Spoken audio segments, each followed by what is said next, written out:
हाँ तो बच्चों, आप सभी का एक बार फिर से स्वागत है हमारे YouTube चैनल बस्ती वाले गुरुजी पर। आज हम लोग पढ़ेंगे कक्षा 6 गणित अभ्यास 4 में जो है इकाई 4 का। इसमें हम लोग पूरे अभ्यास जितने थे 4E तक सब हल कर लिए हैं। इसमें हम लोग जो है इस इकाई में क्या सीखे हैं ये आज हम लोग एक बार रिवाइज कर लेते हैं, एक बार पढ़ लेते हैं कि इस इकाई में हमने सीखा है क्या सीखा है। किसी निश्चित उद्देश्य से एकत्र किए गए संख्याओं के संग्रह को आंकड़े कहते हैं।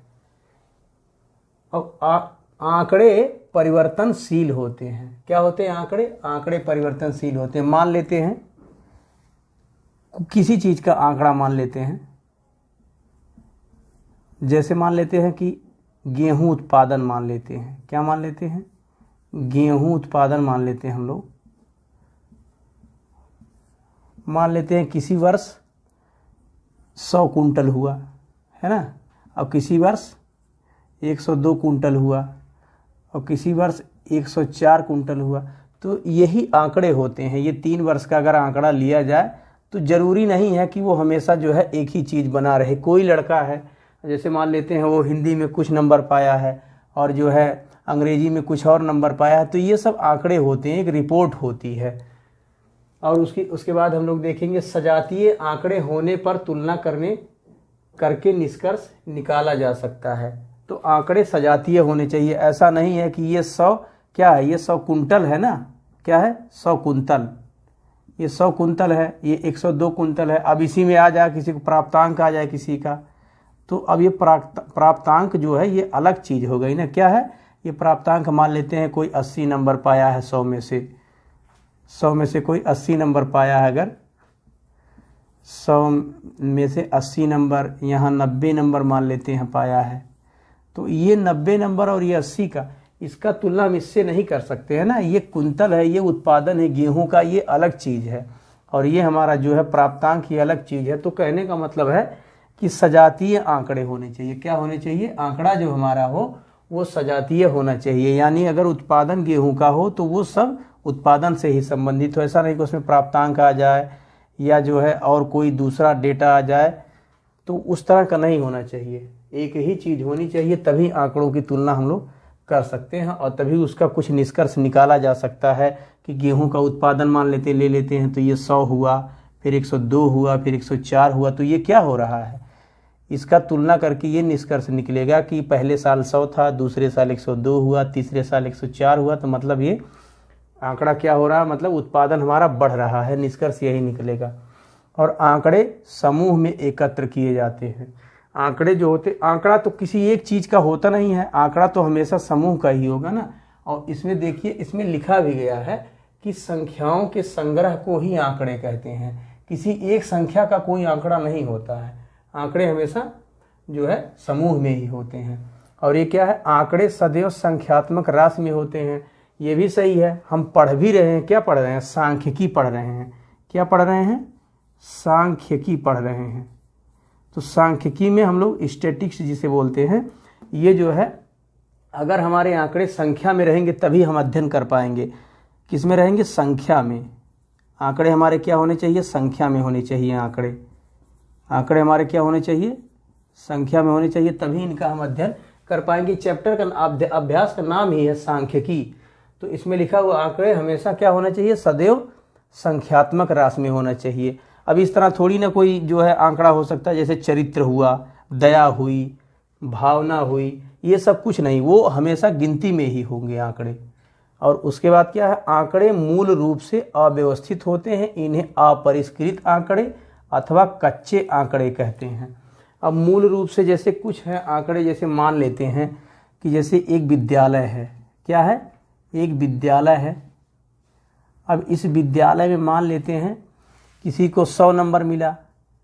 इसमें जो है 20 लड़के हैं मान लेते हैं, या कुछ लड़के हैं, 20 स्टूडेंट हैं। इसमें क्या है? 20 विद्यार्थी हैं। अब इसमें मान लेते हैं किसी को मिला जो 100 नंबर में से 100 का पूर्णांक इसमें मिला, किसी को 80 नंबर, किसी को 40 नंबर, किसी को 50 नंबर, किसी को 60 नंबर, किसी को 20 नंबर और किसी को 90 नंबर। ऐसे कितने लोगों को? 20 लोगों को 100 में से इतने नंबर मिले हैं। तो यही कह रहा है कि आंकड़े मूल रूप से अव्यवस्थित होते हैं। तो ये आंकड़ा ही हुआ हमारा। तो क्या हुआ, ये आंकड़ा, इसमें पता नहीं चल पाएगा कि मतलब जो है कितने लड़के जो है 20 से कम पाए हैं या 30 से कम पाए हैं या 40 से कम पाए हैं। तो इनको जो है हमको क्या करना होगा, मतलब व्यवस्थित करना होता है, तभी कोई निष्कर्ष निकलेगा। जैसे हमें ज्ञात करना हो या जानना हो कि 10 से कम कितने लोग पाए हैं या 20 से कम कितने लोग पाए हैं या 50 से ज़्यादा कितने लोग पाए हैं, तो ये एक मतलब रिजल्ट निकालने के लिए, एक सिस्टम से जानने के लिए हमको ये क्या करना होगा, इन आंकड़ों को व्यवस्थित करना होगा। और जब हम आंकड़ों को व्यवस्थित कर लेते हैं तो क्या कहलाता है, वही हमारी सूचना हो जाती है। व्यवस्थित आंकड़े क्या कहलाते हैं, व्यवस्थित आंकड़े जो होते हैं वो क्या कहलाते हैं, सूचना कहलाते हैं। यानी अब हम लोग निष्कर्ष पे पहुंच चुके हैं। तो जो व्यवस्थित आंकड़े होते हैं वो क्या कहलाते हैं, सूचना कहलाते हैं। तो यही चीज़ होता है हमारा, तब हम अच्छे से जान पाएंगे कितने विद्यार्थी हमारे पास हुए हैं, इतने भी आसानी होगी बताने में। नहीं तो पता लगे यहाँ पे ढूंढेंगे 40 है, ये 20 है, ये 9 है, तो इस तरह से दिक्कत होगी आपको। तो वही कहने का मतलब है कि जो आंकड़े होते हैं वो हमेशा अव्यवस्थित रहते हैं। अगर उनको हम व्यवस्थित कर देंगे आरोही क्रम में या अवरोही क्रम में या किसी तरह वर्गीकृत कर देंगे हम, तो वो आंकड़े क्या हो जाते हैं, सूचना बन जाते हैं। अब आंकड़ों का संग्रह 2 प्रकार से किया जा सकता है। जैसे प्राथमिक स्रोत, क्या है, प्राथमिक स्रोतों से, और दूसरा क्या है, द्वितीयक।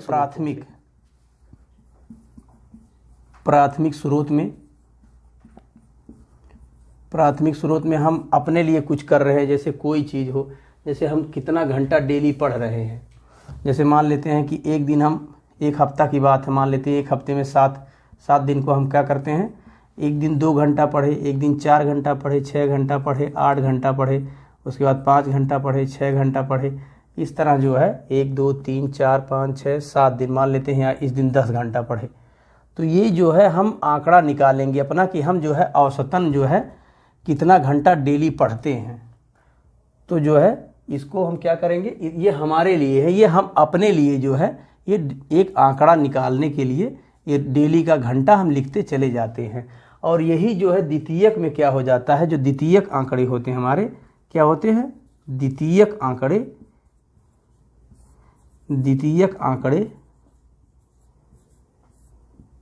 तो द्वितीयक आंकड़े में जैसे कोई दूसरा मतलब जो है आंकड़ा हो, उसे हम अपने उद्देश्य में प्रयोग में लाएं, अपने दूसरे मतलब आंकड़ा किसी और का हो, किसी और चीज़ का हो, उसको हम प्रयोग में जो है अपने लिए लाएं या किसी अन्य उद्देश्य में उसको प्रयोग में लाएं, तो वो आंकड़ा द्वितीयक आंकड़ा होता है।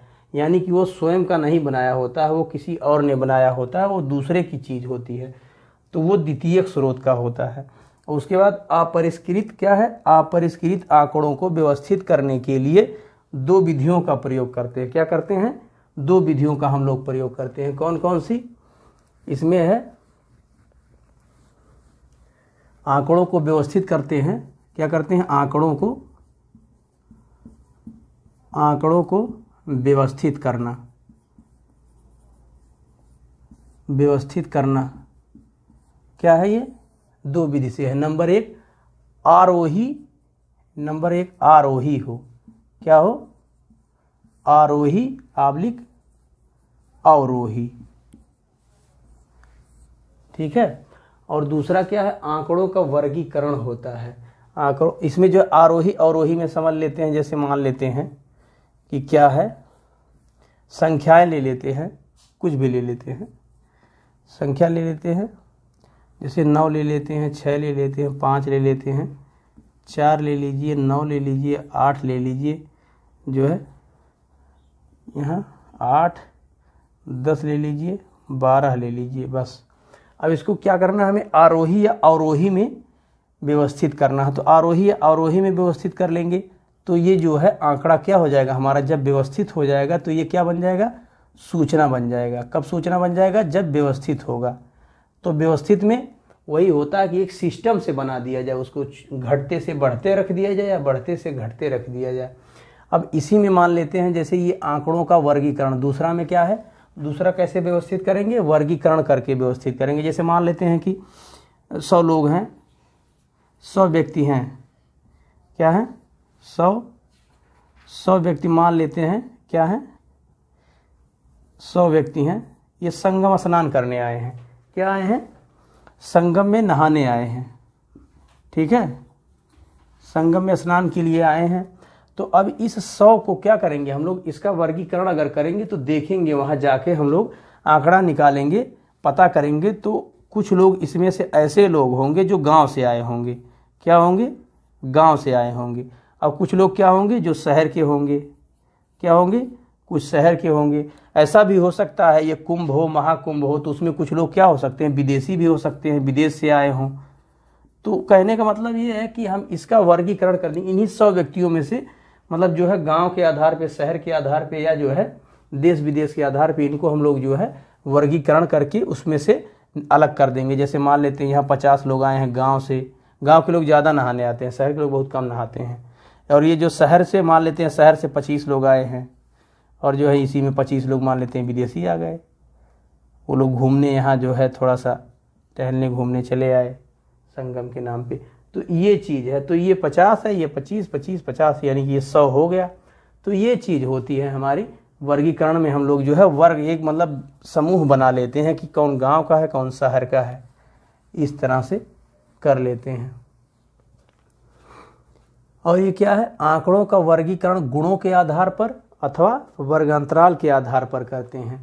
तो यही है वर्गीकरण। अभी हमने बता दिया इसमें कि आंकड़ों का वर्गीकरण गुणों के आधार पे, वही गुणों में है, ग्रामीण के हैं, शहर के हैं, या और कोई गुण ले लेते हैं। जैसे मान लेते हैं 100 लोग ही है, या मान लेते हैं 200 लोग हैं। 200 क्या है, शिक्षार्थी हैं या विद्यार्थी हैं। क्या है, शिक्षार्थी हैं। अब 100 में से जो है, ये 200 में से मान लेते हैं 50 लोग क्या हैं, मोटी बुद्धि के हैं। क्या हैं? मोटी बुद्धि के हैं, है ना। और इसी में से 50 लोग क्या हैं, प्रखर बुद्धि के हैं। क्या हैं? प्रखर बुद्धि के हैं। और इसी में जो है क्या, ये 100 लोग हो गए, 100 लोग मान लेते हैं, इसी में 100 लोग मान लेते हैं बीच वाले हैं, जो किसी काम के नहीं हैं, मतलब एकदम जो है क्या मान लेते हैं, एकदम उल्लू टाइप के होते हैं। क्या कहेंगे उनको, थोड़ा वो कुछ भी मतलब मान लीजिए आप इसको। तो ये जो है, इसका जो है ये गुणों के आधार पे है, जैसे शहर के आधार पे, गांव के आधार पे था, उसी तरह का है। अब बाकी वर्गांतराल में है, तो वर्गांतराल में भी ले सकते हैं, यही इसी में से ले सकते हैं। जैसे ये विद्यालय में था, विद्यालय में हमारा क्या था, विद्यालय में जैसे इसी में था जो है, जैसे मान लेते हैं इसको हम लोग मिटा देते हैं, एक बार इसको देख लेते हैं फिर से। जैसे विद्यालय में 20 विद्यार्थी हैं, 20 को इसको हम लोग 10 कर लेते हैं, 10 कर लेते हैं। इसमें देखते हैं जैसे कि मान लेते हैं ये लोग जो है 100 में से कुछ नंबर पाए हैं। जैसे एक लोग पाए हैं 20 नंबर, एक लोग 40, 80, 60, 55, ये 50, ये 55, और यहाँ पे जो है 70 पाए हैं, 80 पाए हैं, 90 पाए हैं, 1, 2, 3, 4, 5, 6, 7, 8, 9, और एक लोगों को दे दीजिए पूरा 100 में 100 दे दीजिए, कोई दिक्कत नहीं है, मिल जाता है कभी कभी मैथ में। ठीक है, आप लोग मेहनत से पढ़ेंगे, ईमानदारी से पढ़ेंगे तो मिल जाएगा। अब इसमें जैसे पता करना होता है, जैसे कुछ लोगों का होता है जैसे पास, क्या होते हैं, पहले फेल होंगे। क्या होंगे, जो सबसे कम होंगे वो फेल हो जाएंगे। मस्ती करने वाले लोग जो पढ़ते नहीं हैं बिना मन का, है ना, जो है यूट्यूब पे मम्मी पापा से मोबाइल ले लेंगे देखने के लिए, क्लास देखेंगे और देखने लगेंगे उसमें शॉर्ट वीडियो, ठीक, तो वो लोग फेल हो जाएंगे। तो फेल जो है 33% से कम वाले हों या 33 नंबर से कम। और उसके बाद जो पास होंगे, इसमें पास में 3rd डिवीज़न क्या हो, 3rd श्रेणी में पास हों। और उसके बाद फिर से पास हैं, लेकिन किस कैटेगरी में पास हैं, 2nd श्रेणी में, 2nd श्रेणी में पास हों। और उसके बाद मान लेते फिर से पास हैं कुछ लोग, तो वो क्या पास है, 1st डिवीज़न पास हैं। तो इसी से तो पता चलेगा। तो 100 में से जो 20 नंबर मतलब क्या होता है, ये 33% वाले क्या होते हैं, इससे कम जो पाया रहेगा, है ना, इससे क्या है जो है कम होगा, 33% से कम वो क्या हो जाएगा, 33% से जो कम पाएगा वो फेल हो जाएगा। तो इसमें कितने लोग फेल हैं, बस यही खाली एक लोग फेल है। तो कहने का मतलब ये होता है कि हमारा जो वर्ग अंतराल होता है एक वर्ग बन जाएगा हमारा, fail, pass, third division, second division, first division. तो इसी तरह का ये आंकड़ा हमारा है। इसमें जो हम लोग वर्ग अंतराल बना लेंगे कि हमारे जो है क्या है, एक लड़का जो है इसमें एक जो है विद्यार्थी क्या है, मतलब जो है यहाँ पे 20 नंबर पाया है और ये क्या है 40 नंबर पाया है, यानी 33% से ज़्यादा है। और जो है थर्ड श्रेणी में जो आते हैं हमारे थर्ड डिवीजन में वो क्या होते 33% से ज़्यादा हो, कितने से ज़्यादा हो 33% से ज़्यादा हो, 45% से कम हो, तो क्या हो जाएंगे थर्ड डिवीजन में। तो इसमें से कितने लोग हैं 40 और जो है बस यही एक 40 है, एक है बस। उसके बाद सेकंड डिवीजन में 45% से जो है ज़्यादा हो, क्या हो 45% से जो है ज़्यादा हो, 45% से ज़्यादा और 60% से कम हो, 60 से कम हो। तो इसमें देखिए कितने लोग हैं 45% से ज़्यादा, 60 से कम, 60 से कम, ये सेकंड वाले होंगे ना, सेकंड डिवीजन।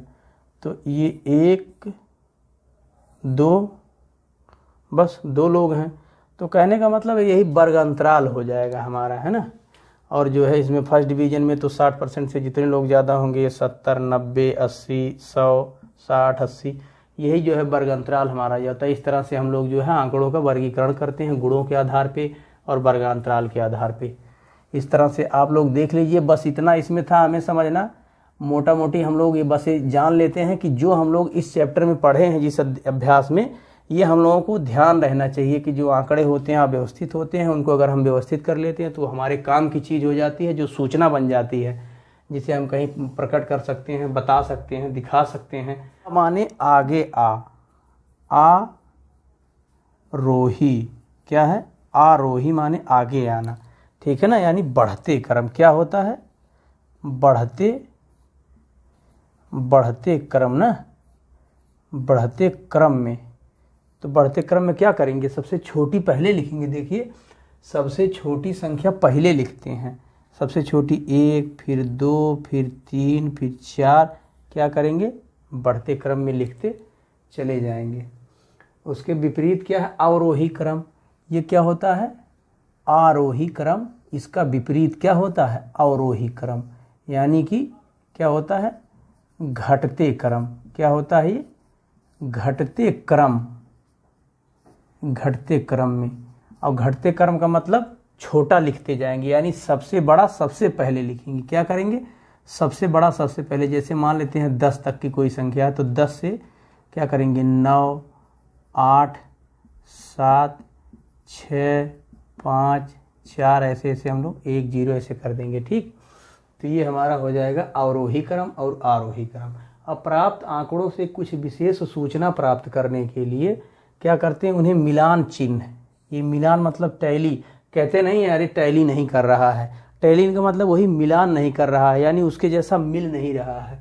तो हम लोग टैली चिन्ह का प्रयोग करके क्या कर लेते हैं, सारणियों के रूप में प्रस्तुत किया जा सकता है। कैसे, मिलान चिन्ह को, ठीक। ये प्राप्त आंकड़ों से कुछ विशेष सूचना, आंकड़े हैं, हमने आपको बताया कि आंकड़ों को जब व्यवस्थित कर लेंगे तो क्या हो जाएगा, वो सूचना बन जाएगी, या कोई विशेष सूचना है तो उसको हम लोग टैली चिन्ह से मिला लेते हैं, बना लेते हैं। जैसे ये 10 है, अब 10 को कैसे करेंगे हम लोग, जैसे 10 है ये, अब इसमें 10 को ऐसे लिखा हुआ है 1 2 3 4 5 6 7 ऐसे करके, तो इसको थोड़ा सा टैली के रूप में जब हम लोग लिखते हैं तो टैली में क्या करते हैं 1 2 3 4 5, इसके बाद 6 7 8 9 10, इस तरह से ये हमारा टैली चिन्ह होता है। क्या होता है टैली चिन्ह, इसी को बोलते हैं, क्या बोलते हैं टैली आवलिक या मिलान बोलते हैं। क्या बोलते हैं मिलान चिन्ह, इसी को क्या बोला जाता है मिलान चिन्ह। तो इससे जो है सूचना थोड़ा सा जल्दी बन जाती है या मिल जाती है। और उसके बाद क्या, चित्रारेख आंकड़ों को चित्रों के रूप में निरूपित करता है। तो जो आंकड़ा हमारा होता है वो क्या चित्र के रूप में रहता है, लेकिन संकेत हमें उसमें दिया रहता है, या नहीं दिया रहता तो हमें बनाना पड़ता है। जैसे इसमें अभ्यास कौन सा है, अभ्यास आप लोग देखिएगा, आप लोगों को सॉल्व भी कराया जा चुका है, आप लोग हल कर चुके हैं, देख चुके हैं। अभ्यास 4C क्या है, अभ्यास 4C का कौन सा देखेंगे, 5वां एग्जाम्पल देखेंगे तो उसमें जो है दिखाया गया है, जो है ऐसे आदमी लूला लंगड़ा जैसे हम लोग बनाए नहीं थे, तो इस तरह से ऐसे बनाया हुआ है ना, तो उस तरह जैसे 10 के बराबर दिखाया गया है या 5 के बराबर, तो कहने का मतलब वही है कि ये चित्रारेख जो होता है इस रूप में भी हम लोग क्या कर सकते हैं, चित्रों के माध्यम से। इसको चित्रारेख मतलब क्या होता है, पिक्टोग्राफ भी कभी कभी इसको क्या बोलते हैं, पिक्टोग्राफ बोलते हैं। पिक्टो PICTO पिक्टोग्राफ क्या बोलते हैं, ग्राफ GRAPH ग्राफ होता है, ठीक है ना। ये पिक्चर बना हुआ, क्या बना हुआ, पिक्चर PICTURE पिक्चर से, तस्वीर से ही ये यानी चित्र से इसी में से काट लिया गया है, ये पिक्टो इसी यहीं से पिक्टोग्राफ बना दिया गया है, तो यानी चित्रारेख होता है। आंकड़ों को दंड आरेख द्वारा भी निरूपित करते हैं। एक दंड आरेख में समान दूरी पर समान चौड़ाई के दंड क्षैतिज या ऊर्ध्वाधर, क्षैतिज मीन्स ऐसे क्षैतिज ऐसे पड़े पड़े, और ये ऊर्ध्वाधर मीन्स ऐसे खड़े खड़े, है ना। प्रत्येक दंड की लंबाई वांछित सूचना प्रदर्शित करती है। हम लोग पढ़ चुके हैं ना दंडारेख वाला, तो वही दंडारेख की बात कर रहा है। जैसे हम लोग पढ़े हैं, उसमें बनाए नहीं थे हम लोग बनाए थे, जैसे ये था ऐसे था, तो उसमें जो है जैसे हिंदी है तो जैसे हिंदी में 35 नंबर पाया है, तो ये चीज़ कहने का मतलब यहाँ पे ये समान दूरी मानते हुए चलते हैं हम लोग। ये खंड जो है, और इसकी मोटाई ऐसा नहीं कि इसको जो है ऐसा बनाए फिर एक ठो ऐसे बना देंगे, नहीं, उसको भी इसी मोटाई का बनाएंगे। खाली इसकी ऊंचाई जो है, जो इस पर डेटा रहेगा, अगर मान लेते हैं इस पर विद्यार्थियों की संख्या है या प्राप्तांकों की संख्या इस Y अक्ष पे है, तो वो उसकी ऊंचाई पे डिपेंड करेगा। लेकिन ये जो चौड़ाई है इसकी, ये भी जो है समान चौड़ाई की होगी, ये चौड़ाई समान होनी चाहिए, और इसमें जो खंड लेंगे हम लोग जो है वो भी समान होना चाहिए हमारा। और उसके बाद जो है क्या है, तो उससे हमारी सूचना मिल जाती है। जैसे यहाँ पे 35 है, ये हिंदी में 35 नंबर पाया, यहाँ पे 60 है तो ये दिखाया रहता है इसमें 60 नंबर पाया, इस हिसाब से हम लोग दंडारेख बना लेते हैं। अभी क्या है, और दंडारेख के लिए आंकड़ों की संख्या की दृष्टि से पैमाना लेना पड़ता है। जैसे ये हमारा क्या था, एक जो है अब चैप्टर में था स्कूटी वाला, है ना, कौन सा चैप्टर था, अभ्यास 4 का ई था, कौन सा था, अभ्यास 4 का ई का दूसरा ही जो है सवाल है हमारा, दूसरा ही प्रश्न है कि सन 2002 में, 3 में, 4 में, 5 में और 6 में ये स्कूटी की संख्या है। क्या है, स्कूटी की संख्या, इसे हमें दंडारेख पे दिखाना है। तो यही कह रहा है कि संख्या की दृष्टि से क्या करते हैं, पैमाना लेते हैं। तो इसमें देखिए हम लोग कैसे पैमाना लेते हैं, जैसे देखिए ये 100 का गुणज है, ये भी 100 का गुणज है, ये भी 100 का, ये भी 100 का, ये भी 100 का भी होता है। जैसे हमें दंडारेख पे दिखाना है ये, तो ये दंडारेख पे अगर हमें दिखाना है, यहाँ पे वर्ष है, ये हमारा क्या है, वर्ष है इस रेखा पर। इस रेखा पे क्या है, स्कूटी है, क्या है हमारा, स्कूटी है, क्या है, स्कूटी। तो इसमें अब वर्ष 2002 है, वर्ष 2002, 2003, 2004 और 2005 और क्या है ये 2000 हमारा 6 है। तो इसमें हमें जो है ये 800, 100 और क्या 600, 800, 900, 1100, 1200 ये दिखाना है इस दंडारेख में। तो ये हमको देखना होता है इस संख्या की दृष्टि से कि ये किस रूप में हम डिवाइड करें, उसमें जो है हम Y अक्ष को ऐसे जो है ये खंडों में विभाजित कर सकें, ठीक है। तो इस आधार पे मानते हैं, तो देख लेते हैं कि ये क्या है। ये 100 का गुणज बन रहा है ना, तो इसको हम 100 के रूप में या 200 के रूप में करते चले जाएंगे, तो ये थोड़ा आसानी होती है हमारा, है ना।